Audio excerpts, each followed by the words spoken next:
Hi hello ನಮಸ್ಕಾರ welcome to my YouTube channel. ಇವತ್ತು ಕದ್ರಿ ಪೌರ್ಣಮಿ ಅಂದರೆ ನಮ್ಮ ಮನೆ ದೇವ್ರ ಹಬ್ಬ. ಲಕ್ಷ್ಮೀ ನರಸಿಂಹಸ್ವಾಮಿ, ಕಂಬದ ನರಸಿಂಹಸ್ವಾಮಿ ನಮ್ಮ ಮನೆ ದೇವ್ರ ಹಬ್ಬ. ಕದ್ರಿಲಿ ತುಂಬ ಚೆನ್ನಾಗಿ ಗ್ರ್ಯಾಂಡಾಗೆ ಆಗುತ್ತೆ. ಸೊ ಕದ್ರಿ ಪೌರ್ಣಮಿ ಇವತ್ತು ಮಾರ್ನಿಂಗ್ ಎದ್ದಿದ್ದು 4 o'clock ಎದ್ದಿದ್ದು ದಿನದಿಂದ ಇವತ್ತು ಇಡೀ ದಿನ ಬರೀ ಕೆಲಸನೇ ಆಗಿದೆ. ನನ್ನ ಮಾರ್ನಿಂಗ್ ಹೆಲ್ತ್ ಡ್ರಿಂಕ್ ಇವತ್ತು ಹೀಗಿತ್ತು: ಸ್ವಲ್ಪ 1 ಸ್ಪೂನ್ ಜೇನುತುಪ್ಪ, ಮತ್ತು 1 ಸ್ಪೂನ್ ಸಬ್ಜಿ, ಮತ್ತು ಒಂದು ಚೂರು ಉಪ್ಪು, ಮತ್ತು ನಿಂಬೆ ಹಣ್ಣಿನ ರಸ, ಮತ್ತು ಬೆಚ್ಚಗಿರೋ ಬಿಸಿನೀರು. ನೀವು ಅತಿ ಸುಡೋ ಬಿಸಿನೀರಾದರೂ ಹಾಕ್ಕೊಬೋದು, ಇಲ್ಲಾಂದರೆ ಬೆಚ್ಚಗಿರೋ ನೀರಾದರೂ ಹಾಕ್ಕೊಬೋದು. ಒಂದೊಂದಿನ ಇದನ್ನು ಕೂಡ ಮಾಡ್ಕೊಂಡು ಕುಡಿತೀನಿ. ಯಾಕೆಂದರೆ ಇವಾಗ ಹೆವಿ ಬಿಸಿಲಿರುತ್ತೆ, ಬಾಡಿಗೆ ಹೆವಿ ನೀರು ಬೇಕಾಗಿರುತ್ತೆ.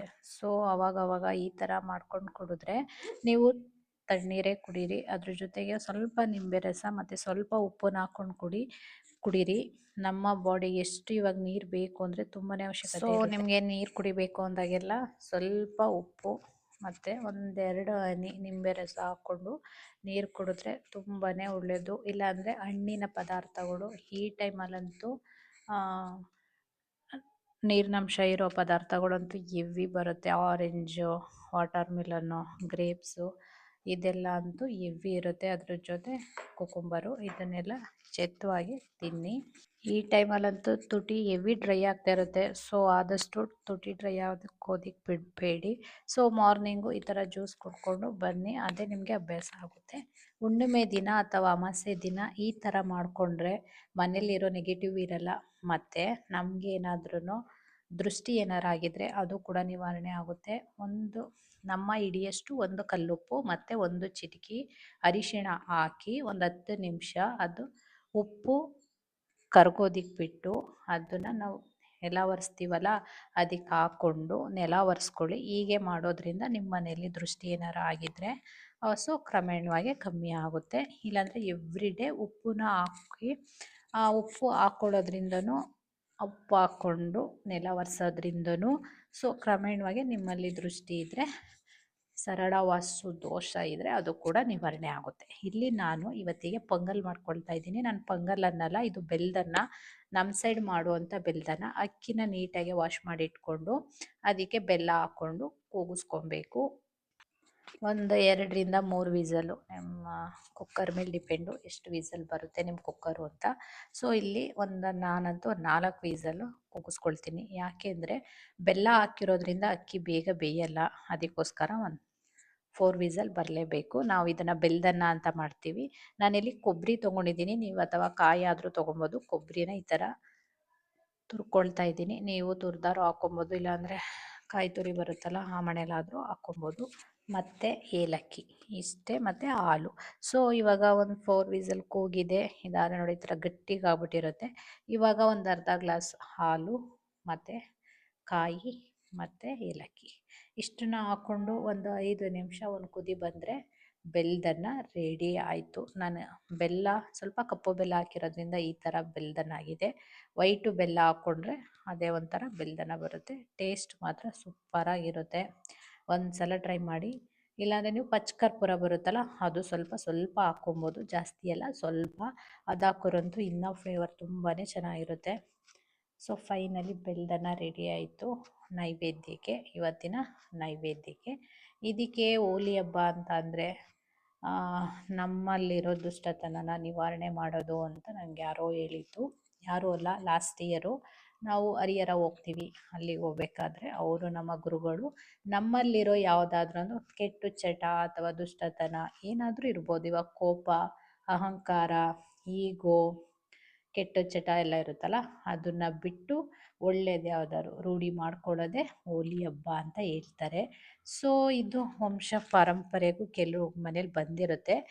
ಕೆಲವು ಪುರಾವೆಗಳು ತೊಗೊಂಡ್ರೆ ರಾಧಾಕೃಷ್ಣ ಆಗಿರ್ಬೋದು, ಶಿವಪಾರ್ವತಿ ಆಗಿರ್ಬೋದು, ವಿಷ್ಣು ಮತ್ತು ಲಕ್ಷ್ಮಿ ಆಗಿರ್ಬೋದು, ಅವಾಗಲಿಂದಿರೋ ಬಂದಿರೋ ಅಂಥ ಇದು ಹೋಲಿ ಹಬ್ಬ. ಈ ಹೋಲಿ ಹಬ್ಬಕ್ಕಂತೂ ತುಂಬೆ ಹೂವು ಬರುತ್ತಲ್ಲ, ಅದಂತೂ ತುಂಬಾ ಒಳ್ಳೆಯದಂತೆ. ತುಂಬೆ ಹೂವು ಇಟ್ಟು ಶಿವನ ಆರಾಧನೆ ಮಾಡಿದ್ರೆ ಇನ್ನೂ ಒಳ್ಳೆಯದಂತೆ. ಹಾಗೆ ಕೃಷ್ಣನ ಆರಾಧನೆ ಮಾಡಿದ್ರು ಕೂಡ ತುಂಬಾ ಒಳ್ಳೆಯದಂತೆ. ಸೊ ನಮ್ಮ ಮನೇಲಿ ಮಲ್ಲಿಗೆ ಹೂವು ಬಿಟ್ಟಿತ್ತು, ನಾನು ಅದನ್ನು ಕಲೆಕ್ಟ್ ಮಾಡಿಕೊಂಡು 10 ಹೂವು ಸಿಕ್ಕಿತ್ತು. ಒಂದು ಕಡೆ ಇಟ್ಟು ನಿನ್ನೆನೆ ದೇವ್ರ ಸಾಮಾನೆಲ್ಲ ತೊಳೆದು ರೆಡಿ ಮಾಡಿ ಇಟ್ಕೊಂಡಿದ್ದೆ. ಇವತ್ತು 4 o'clock ಎದ್ದು ಪೂಜೆ ಮಾಡೋಷ್ಟರಲ್ಲಿ ನನಗಂತೂ 8 o'clock ಆಗೋಗಿರುತ್ತೆ. ಅಂತೂ ಇಂತೂ ಟೈಮ್ ಆಗೋದೇ ಗೊತ್ತಾಗಲ್ಲ. ಸೊ ಇವತ್ತು ನಮ್ಮ ಮನೆ ದೇವ್ರ ಹಬ್ಬ ಇರೋದ್ರಿಂದ ನಾನು ಈ ಥರ ಮಾಡಿಕೊಂಡು ರೆಡಿ ಮಾಡ್ಕೊಂಡಿದ್ದೀನಿ. ನಾನು ಆವಾಗಲೇ ಹೇಳ್ದಂಗೆ ನಾವು ಲಾಸ್ಟ್ ಟೈಮ್ ಹರಿಹರ ಹೋಗಿದ್ವಿ. ನಮ್ಮ ಗುರುಗಳು ಅವರು ನಮ್ಮನ್ನೆಲ್ಲ ಕೇಳಿದರು, ನೀವು ಈ ವರ್ಷ ಏನನ್ನ ಬಿಡ್ತೀರಿ, ನಿಮ್ಮಲ್ಲಿರೋ ದುಷ್ಟತನ ಏನನ್ನ ಬಿಡ್ತೀರಿ ಅಂತ. ಎಲ್ಲರೂ ಒಂದೊಂದು ಹೇಳಿದರು. ನಾನು ನನ್ನ ಕೋಪ ಬಿಡ್ತೀನಿ ಅಂತ ಹೇಳಿದೆ. ನನಗಂತೂ ಸಿಕ್ಕಾಬಟ್ಟೆ ಕೋಪ. ಕೋಪ ಅಂದರೆ ಅಷ್ಟೇ. ಸೊ ಎಲ್ಲರೂ ಹೇಳ್ತಾರೆ, ನೀನೊಂಥರ ರೂಢಾಗಿ ಮಾತಾಡ್ತೀಯ, ಕೋಪ ನಿಂಗೆ ಅಂತ. ಸೊ ನಮ್ಮ ಗುರುಗಳು ಕೇಳಿದಾಗ ನಾನು ಹೇಳಿದೆ, ಏನು ಬಿಡ್ತೀರಾ ಅಂದಾಗ ಎಲ್ಲರೂ ಅವ್ರವ್ರಿಗೆ ಏನು ಅನಿಸುತ್ತೋ ಅದನ್ನು ಹೇಳಿದರು. ನಾನು ಕೋಪ ಬಿಡ್ತೀನಿ ಅಂತ ಹೇಳಿದೆ. ನಂಗೆ ಸಿಕ್ಕಾಬಟ್ಟೆ ಕೋಪ, ಸೊ ನಾನು ಕೋಪ ಬಿಟ್ಬಿಡ್ತೀನಿ ಅಂತ ಹೇಳಿದೆ. ಹೇಳಿ 1 ವರ್ಷ ಆಯಿತು. ಕೋಪ ಬಿಟ್ಟಿದ್ದೀನೋ ಇಲ್ವೋ ನನಗೂ ಗೊತ್ತಿಲ್ಲ. ಕೆಲವೊಂದು ಟೈಮ್ ಕೋಪ ಬರುತ್ತೆ. ಸೊ ಕೋಪ ತಕ್ಷಣಕ್ಕೆ ಕಮ್ಮಿ ಮಾಡ್ಕೊಳ್ಳೋದಕ್ಕಾಗಲ್ಲ. ಆದಷ್ಟು ಕಮ್ಮಿ ಮಾಡಿದ್ದೀನಿ ಅಂತ ಅಂದ್ಕೊಳ್ತೀನಿ ಮುಂಚೆಗಿಂತ ಇವಾಗ. ಆದರೂ ಒಂದೊಂದು ಟೈಮು ಕೋಪ ಬಂದುಬಿಡುತ್ತೆ. ಸೊ ಏನೂ ಮಾಡೋದಕ್ಕಾಗಲ್ಲ, ಫ್ರಸ್ಟ್ರೇಷನ್ ಇರುತ್ತೆ ಹಾಗೇ. ಸೊ ಅದಕ್ಕೆ ಈ ಲಾಸ್ಟ್ ಟೈಮು ಗುರುಗಳು ಹೇಳ್ದಂಗೆ ಈ ಟೈಮು ಏನಾದರೂ ಬಿಡೋಣ ಅಂತ ಅಂದ್ಕೊಂಡಿದ್ದೆ. ಸೊ 2 months ಮುಂಚೆನೇ ಬಿಟ್ಟಿದ್ದೀನಿ. ಸೊ ಇನ್ಮೇಲೆ ಬಿಟ್ಟಿರಬೇಕು ಅಂತಲೂ ಕೂಡ ಅಂದ್ಕೊಂಡಿದ್ದೀನಿ. ಒಂದು ಸಲ ಏನೋ ಗುರುಗಳ ಹತ್ರ ಹೋಗಿದ್ವಿ, ಅವ್ರ ಹತ್ರ ನಮ್ಮ ಹತ್ರ ಮಾತು ತೊಗೊಂಡಿದ್ರು, ನಮ್ಮಲ್ಲಿರೋ ದುಷ್ಟತನ ಏನಾದ್ರು ಬಿಡಿ ಅಂತ ಹೇಳಿದರು. ಸೊ ಹಾಗೆ ಬಿಟ್ವಿ ಅಂತ, ಅಲ್ಲಿಗೆ ಮುಗೀತು ಅಂತಲ್ಲ. ನಾವು ಒಂದು ಸಲ ಅವ್ರನ್ನ ಗುರುಗಳು ಅಂತ ಸ್ವೀಕರಿಸಿದ ಮೇಲೆ ನಾವು ಪ್ರತಿ ಸಲ ಅದನ್ನೇ ನಾವು ಪಾಲಿಸ್ಕೊಂಬರ್ಬೇಕಾಗುತ್ತೆ. ಸೊ ನನ್ನಲ್ಲಿರೋದದು. ನಾವು ಒಂದು ಸಲ ಬಿಟ್ವಿ, ಹೋದ್ವಿ, ಏನೋ ಮಾಡಿ ಬಂದ್ವಿ ಅಂತ. ಕೆಲವರಲ್ಲಿ ಏನಿದೆಯೋ ಗೊತ್ತಿಲ್ಲ, ಬಟ್ ನನ್ನಲ್ಲಿರೋದು ಆ ಥರ. ಈ ವರ್ಷದಿಂದ ನಾನು ನಾನ್ ವೆಜ್ ತಿನ್ನಬಾರ್ದು ಅಂತ ಅಂದ್ಕೊಂಡಿದ್ದೀನಿ. ಏಕೆಂದರೆ ನಂಗೆ ನಾನ್ ವೆಜ್ ಅಂದರೆ ಸಿಕ್ಕಾಬಟ್ಟೆ ಇಷ್ಟ. ವೀಕ್ಲಿ 2 times ಅಂತೂ ಬೇಕೇ ಬೇಕಿತ್ತು. ಆ ಥರ ಇಷ್ಟ ನನಗೆ. ನಾನ್ ವೆಜ್ಜಲ್ಲಿ ಏನೂ ಬಿಡ್ತಿರ್ಲಿಲ್ಲ ಬಿಡಿ. ಕೆಲವೊಬ್ಬರು ನಾನು ಅದು ತಿನ್ನಲ್ಲ ಇದು ತಿನ್ನಲ್ಲ ಅಂತ ಹೇಳ್ತಾರಲ್ಲ, ಸೊ ನಾನು ಆ ಥರ ಏನೂ ಬಿಡ್ತಿರ್ಲಿಲ್ಲ. ಪ್ರತಿ ಒಂದು ಪಾರ್ಟು ಕೂಡ ತಿಂದೀನಿ. ಸೊ ಆಗಲೇ 2 months ಆಗಿದೆ ನಾನು ನಾನ್ ವೆಜ್ ಬಿಟ್ಟು. ಖುಷಿ ಆಗ್ತಿದೆ ಬಿಟ್ಟಿದ್ದೀನಲ್ಲ ಅಂತ. ಬಿಟ್ಟಿರ್ಬೋದಾ ಅಂತ ನನಗೆ ಒಂದು ಕ್ವಶನ್ ಇತ್ತು. ಬಿಟ್ಟಿರೋದಕ್ಕೇನೆ ನಾನು 15 days ಯೋಚನೆ ಮಾಡಿದ್ದೀನಿ, ಇನ್ನು ಲೈಫ್ ಲಾಂಗ್ ತಿನ್ನಬಾರ್ದು, ಹೇಗಿರೋಕ್ಕೆ ಸಾಧ್ಯ ಅಂತ. ಫೈನಲಿ ನನ್ನ ತಮ್ಮನ್ನೆಲ್ಲ ಕೇಳಿ, ಎಲ್ಲರನ್ನೂ ಕೇಳಿ ಬಿಟ್ಟಿರ್ಬೋದಾ, ಏನಾಗುತ್ತೆ ಎಂತಾಗುತ್ತೆ ಅಂತ. ಅವನು ಕೂಡ ಬಿಟ್ಟಿರ್ಬೋದು ಕಣೆ, ಏನಿಲ್ಲ, ನಿನ್ನ ಮನಸ್ಥಿತಿ ತಕ್ಕಂತಿರಬೇಕು ಅಷ್ಟೇ ಅಂತ ಹೇಳಿದ. ನಿನ್ನ ಮನಸ್ಸು ಹೇಗಿರುತ್ತೆ ಅದ್ರ ಮೇಲೆ ಅಂತ. ಫೈನಲಿ ನಾನು ಬಿಟ್ಟು ಇದ್ದೀನಿ. ಅವನು ಕೂಡ ತಿನ್ನಲ್ಲ. ಸೊ ಅವನ್ನ ಕೇಳಿದ್ರೆ ಗೊತ್ತಾಗುತ್ತೆ ಅಂತ. ಅವನಿಲ್ಲ ಬಿಟ್ಟಿರ್ಬೋದು, ಆ ಥರ ಏನಿಲ್ಲ, ಬಿಡು ಅಂತ ಕೂಡ ಹೇಳಿದ. ಹಾಗೆ 2 months ಆಗಿದೆ ಬಿಟ್ಟು. ಸೊ ಇವತ್ತಿಂದ ನಾನು ಹನುಮಾನ್ ಚಾಲೀಸ್ ಓದಬೇಕು ಅಂತ ಡಿಸೈಡ್ ಮಾಡಿ ಹನುಮಾನ್ ಚಾಲೀಸ್ ಓದೋದಕ್ಕೆ ಸ್ಟಾರ್ಟ್ ಮಾಡಿದೆ. 5 ವರ್ಷದಿಂದ ನಾನು ಟಿ ವಿಲಾಗಲಿ ಫೋನಲ್ಲಾಗಲಿ ಕೇಳ್ತಾ ಬಂದಿದ್ದೆ ಒಂದು ದಿನಕ್ಕೂ. ಬಟ್ ಅದು ಹೇಳ್ಬೇಕಾದ್ರೆ ಅದ್ರದ್ದು ಪದಗಳ ಬಳಕೆ ಆಗಲಿ ಏನಾಗಲಿ ಅದು ಸ್ಪಷ್ಟತೆ ಬರಲ್ಲ ಅನ್ನೋ ಭಯ ಇತ್ತು ನನಗೆ. ಹೇಗೆ ಓದೋದಪ್ಪ, ಅದನ್ನೆಲ್ಲ ತುಂಬ ಇದರಿಂದ ಓದಬೇಕು, ಆಗಲ್ಲ ಅಂತ. ಬಟ್ ಇವತ್ತು ಓದಾಗಂತೂ ತುಂಬಾ ಖುಷಿ ಆಯಿತು. ಇಷ್ಟು ಚೆನ್ನಾಗಿ ಬಂತ ನನಗೆ, ನಾನು ಇಷ್ಟು ಚೆನ್ನಾಗಿ ಹೇಳಿದ್ನ, ಯಾಕೆ ಇಷ್ಟು ದಿನ ಭಯ ಪಡ್ತಿದ್ದೆ, 5 ವರ್ಷದಿಂದ ಕೇಳ್ತಾ ಬರ್ತಿದ್ದೆ ಅಂತೇಳಿ. ಇವತ್ತಿಂದ ನಾನು ಹನುಮಾನ್ ಚಾಲೀಸ್ ಓದೋದಕ್ಕೆ ಸ್ಟಾರ್ಟ್ ಮಾಡಿದ್ದೀನಿ. ಅದೊಂದು ಖುಷಿ ವಿಚಾರ. ಏಕೆಂದರೆ ನಮ್ಮ ಗುರುಗಳು ಹೇಳ್ದಂಗೆ ದುಷ್ಟತನನ ಬಿಟ್ಟು ಒಳ್ಳೇದೇನಾದ್ರೂ ನಮ್ಮ ಜೀವನದಲ್ಲಿ ತರಬೇಕು, ಅಳವಡಿಸ್ಕೊಬೇಕು ಅಂತ ಹೇಳ್ದಂಗೆ. ನಂದು ಕೆಟ್ಟದೇನು ಅಂದರೆ ನಾನ್ ವೆಜ್ ತಿನ್ನೋದು ಅಭ್ಯಾಸ ಆಗಿತ್ತು. ಸೊ ಅದನ್ನು ಬಿಟ್ಟಿದ್ದೀನಿ. ಅದು ನನಗೆ ಯಾಕೋ ಇಷ್ಟ ಆಗ್ತಿರ್ಲಿಲ್ಲ ಈ ನಡುವೆ. ಭಗವದ್ಗೀತೆ ಎಲ್ಲ ನಾನು ಭಗವದ್ಗೀತೆಯಲ್ಲೇ 3 time ಓದಿದ್ದೀನಿ, ಬಟ್ ಆದರೂ ಯಾವತ್ತೂ ಅನಿಸಿರ್ಲಿಲ್ಲ. ಬಟ್ ಈ ನಡುವೆ ಅಂತೂ ಬೇಡ, ತಿನ್ನಬಾರ್ದು ಬೇಡ ಅಂತ ಅನಿಸಿಬಿಟ್ಟು ಇನ್ನು ಮುಂದೆ ಹನುಮಾನ್ ಚಾಲೀಸ್ ಎವ್ರಿ ಡೇ ಓದೋಣ ಅಂತ ಡಿಸೈಡ್ ಮಾಡಿದ್ದೀನಿ. ಸೊ ಹನುಮಾನ್ ಚಾಲೀಸ್ ಓದಾಗಂತೂ ತುಂಬಾ ಖುಷಿ ಆಯಿತು. ಇಷ್ಟು ಚೆನ್ನಾಗಿ ಓದ್ತದ ನಾನು ಬರುತ್ತಾ ನನಗೆ ಅಂತ ಸಿಕ್ಕಾಬಟ್ಟೆ ಖುಷಿ ಆಯಿತು. ಫೈನಲಿ ಭಗವದ್ಗೀತೆ, ವಿಷ್ಣು ಸಹಸ್ರನಾಮ ಮತ್ತು ಅಷ್ಟೋತ್ತರ, ದೇವಿ ಸ್ತುತಿ ಅದೆಲ್ಲ ಓದೋಷ್ಟರಲ್ಲಿ, ಶತಮಾನವಳಿ, ಮಹಾಲಕ್ಷ್ಮಿ ಶತಮಾನವಳಿಯಲ್ಲಿ ಹನುಮಾನ್ ಚಾಲೀಸು ಅದೆಲ್ಲ ಓದೋಷ್ಟರಲ್ಲಂತೂ 1 hour ಹಿಡಿಯುತ್ತೆ ನನಗೆ. ನಾನು ಮೆಡಿಟೇಷನ್ ಮಾಡಿ ಎಲ್ಲ ಪೂಜೆ ಎಲ್ಲ ಮುಗಿಸೋಷ್ಟರಲ್ಲಿ. ಇವತ್ತು ನಮ್ಮದು ಕದ್ರಿ ಪೌರ್ಣಮಿ ಆಗಿರೋದ್ರಿಂದ ನಮ್ಮಲ್ಲಿ ಗೋವಿಂದನ ಕೂಗ್ತೀವಿ. ಹಾಗೆ ಒಂದೆರಡು ಮನೆಗೆ ಹೋಗಿ ಗೋವಿಂದನ ಕೂಗ್ಕೊಂಡು ಬರ್ತೀವಿ. ಸೊ ಅದೇ ರೀತಿ ಇವತ್ತು ನನ್ನ ಮಗ ಪೂಜೆ ಮಾಡೋಷ್ಟರಲ್ಲಿ 8 ಗಂಟೆ ಆಗೇ ಹೋಯ್ತು ನೋಡಿ. 4 ಗಂಟೆಗೆ ಎದ್ದು ಸ್ಟಾರ್ಟ್ ಮಾಡಿದವಳು ಫೈನಲಿ 8 ಗಂಟೆಗೆ ಬಂದು ನಿಂತಿದ್ದೀನಿ. ಅಷ್ಟು ಟೈಮ್ ಹಿಡಿಯುತ್ತೆ. ಆ ಥರ ಮಾಡಿದ್ರೇ ನನಗೇನೋ ಸಮಾಧಾನ. ಸುಮ್ಮನೆ ಹೂವು ಹಾಕಿ ಪೂಜೆ ಮಾಡಿ ಗಂಟೆ ಹೊಡೆದು ಹಾಕಿದ್ರೆ ನನಗೆ ಆ ಥರ ನನಗೆ ಅಭ್ಯಾಸ ಆಗಿರೋದು ಈ ಥರ. ನಿಮ್ಗಳಿಗೆ ಹೇಗೆ ಅಭ್ಯಾಸ ಆಗಿದೆಯೋ ಗೊತ್ತಿಲ್ಲ. ನಾನು ಪೂಜೆ ಮಾಡೋಕ್ಕೆ ಹಿಡ್ಕೊಂಡ್ರೆ ಈ ಥರ 1 ಅವರ್ ಅಂತೂ ಟೈಮ್ ಹಿಡಿಯುತ್ತೆ. 8:30 ಹಾಗೆ ಹೋಯ್ತು. ಟಿಫನ್ನಿಗೆ ರೆಡಿ ಮಾಡಬೇಕು. ಹಾಗೆ ಕ್ವಿಕ್ಕಾಗಿ ಟಿಫನ್ ಮಾಡೋಣ ಅಂತ ಬೇಗ ಎದ್ದಿರೋದ್ರಿಂದ ಹೊಟ್ಟೆ ಬೇರೆ ತುಂಬ ಹಶ್ವಾಗ್ತಾ ಇರುತ್ತೆ.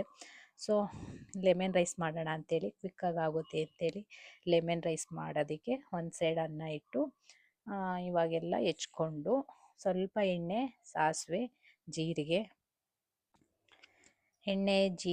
ಸಾಸಿವೆ ಎಲ್ಲ ಹಾಕ್ಕೊಂಡು ಉದ್ದಿನಬೇಳೆ, ಕಡಲೆಬೇಳೆ, ಕರ್ಬೇವಿನ ಸೊಪ್ಪು, ಹಸಿಮೆಣಸಿನ್ಕಾಯಿ, ಬೆಳ್ಳುಳ್ಳಿ, ಕಾಯಿ ಮತ್ತು ಕೊತ್ತಂಬರಿ ಸೊಪ್ಪು ಮತ್ತು ನಿಂಬೆ ರಸ ಇಷ್ಟಿದ್ರೆ ಲೆಮನ್ ರೈಸ್ ರೆಡಿಯಾಗೋಗುತ್ತೆ. ಪಟ್ ಅಂತ ಚಟ್ ಅಂತ ಆಗೋವಂಥ ಲೆಮನ್ ರೈಸ್. ನನಗಂತೂ ಸಿಕ್ಕಾಪಟ್ಟೆ ಇಷ್ಟ ಈ ಲೆಮನ್ ರೈಸ್. ನಾನು 3 ಟೈಮ್ ಕೊಟ್ಟರು 3 ಟೈಮ್ ಅದನ್ನೇ ತಿಂತಾಯಿರ್ತೀನಿ. ಅದ್ರ ಜೊತೆ ಬಜ್ಜಿನೋ ಬೋಂಡನೋ ಏನಾರು ಇದ್ರಂತೂ ಇದು ಕೇಳೋದೇ ಬೇಡ, ಅಷ್ಟು ಇಷ್ಟ ನನಗೆ. ಸೊ ಇದನ್ನೆಲ್ಲ ಸ್ವಲ್ಪ ಹಾಕ್ಕೊಂಡು ಸ್ವಲ್ಪ ಬಾಡಿಸ್ಕೊಂಡ್ಮೇಲೆ ಬೆಳ್ಳುಳ್ಳಿನ ಹಾಕ್ಕೊಂಡು ಬಾಡಿಸ್ಕೊಂಡು, ಹಾಗೆ ಹಸಿಮೆಣ್ಸಿನ್ಕಾಯಿ, ಕರ್ಬೇವಿನ ಸೊಪ್ಪು ಹಾಕಿ ಅದು ಹಸಿಮೆಣ್ಸಿನ್ಕಾಯಿ ಸ್ವಲ್ಪ ಚೆನ್ನಾಗಿ ಬಾಡಬೇಕು. ಏಕೆಂದರೆ ಸ್ಪೈಸಿ ಇರುತ್ತೆ. ಸ್ವಲ್ಪ ಸ್ಪೈಸಿ ಬೇಡ ನಮಗೆ ಅಂತ ಅಂದರೆ ಚೆನ್ನಾಗಿ ಬಾಡಿದ್ರೇ ಹಸಿಮೆಣ್ಸಿನ್ಕಾಯಿ ಸ್ಪೈಸಿ ಇರಲ್ಲ. ಇಲ್ಲಾಂದರೆ ಸಿಕ್ಕಾಬಟ್ಟೆ ಸ್ಪೈಸಿ ಇರುತ್ತೆ ಹಸಿಮೆಣ್ಸಿನ್ಕಾಯಿ. ಅದಕ್ಕೆ ಉಪ್ಪು ಹಾಕ್ಕೊಂಡು ಒಂದು 2 ನಿಮಿಷ ಬಾಡಿಸ್ಕೊಳ್ಳಿ, ಆವಾಗ ಸ್ಪೈಸಿ ಬರಲ್ಲ. ಅರಿಶಿನ ಪುಡಿ ಹಾಕ್ಕೊಂಡು ಎಲ್ಲ ಚೆನ್ನಾಗಿ ಮಿಕ್ಸ್ ಮಾಡಿಕೊಂಡು ಉಪ್ಪು ಕರಗೋವರೆಗೆ ಮಿಕ್ಸ್ ಮಾಡಿಕೊಂಡು ಆಫ್ ಮಾಡ್ಕೊಂಡೇ ಸ್ಟವ್ನ ಆಫ್ ಮಾಡಿಕೊಂಡು ಕಾಯಿ ಮತ್ತು ಕೊತ್ತಂಬರಿ ಸೊಪ್ಪನ್ನ ಹಾಕ್ಕೊಳ್ಳಿ. ಇಲ್ಲಾಂದರೆ ಸ್ಟವ್ ಆನಾಗಿದ್ದೇ ಕಾಯಿ ಹಾಕ್ಕೊಂಬಿಟ್ರೆ ಏನಾಗುತ್ತೆ, ಎಣ್ಣೆ ಅಂಶ ಎಲ್ಲ ಕಾಯಿ ಹೀರ್ಕೊಂಬಿಡುತ್ತೆ. ಆವಾಗ ಒಂಥರ ಬರ್ಬರ್ಗ್ ರೀತಿಯಾಗಿರುತ್ತೆ, ಎಣ್ಣೆ ಅಂಶ ಇರಲ್ಲ. ಅದಕ್ಕೋಸ್ಕರ ಸ್ಟವ್ ಆಫ್ ಮಾಡ್ಕೊಂಡೇ ಕಾಯಿ ಮತ್ತು ಕೊತ್ತಂಬರಿ ಸೊಪ್ಪು ಹಾಕ್ಕೊಂಡು ಆಮೇಲೆ ಒಂದು 5 ನಿಮಿಷ ಸ್ವಲ್ಪ ತಣ್ಣಗಾದಮೇಲೆ ಆಮೇಲೆ ನಿಂಬೆ ರಸನ ಹಾಕ್ಕೊಳ್ಳಿ. ಕೆಲವರು ನಿಂಬೆ ರಸನ ಇಲ್ಲಿ ನಾನು ಈಗ ಗೊಜ್ಜು ಮಾಡಿದ್ನಲ್ಲ ಅದಕ್ಕೆ ಹಾಕ್ತಾಯಿದ್ದೀನಿ. ಕೆಲವರು ಡೈರೆಕ್ಟಾಗಿ ಅನ್ನಕ್ಕೆ ಹಾಕ್ಕೊಳ್ತಾರೆ.